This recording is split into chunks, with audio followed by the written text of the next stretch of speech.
जब बारिश है तो सारे पंछी छुपने के लिए जगह ढूंढते हैं, लेकिन बाज बादलों को चीर कर ऊपर निकल जाता है। मुश्किलें सबकी जिंदगी में आती है दोस्त।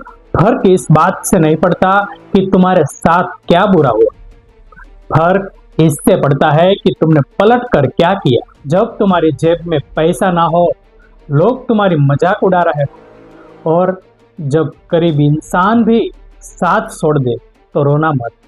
वही सही वक्त है खुद को तपाने का। याद रखना, जितना बड़ा घाव होगा, तुम्हारी कामयाबी की कहानी उतनी ही शानदार होगी। जो आज तुम्हें फालतू समझते हैं, कल वो तुमसे मिलने का वक्त मांगेगा। शांत रहो, चुपचाप मेहनत करो और अपनी सफलता से ऐसा शोर मचाओ कि पूरी दुनिया दंग रह जाए। तुम कमजोर नहीं, एक विजेता हो।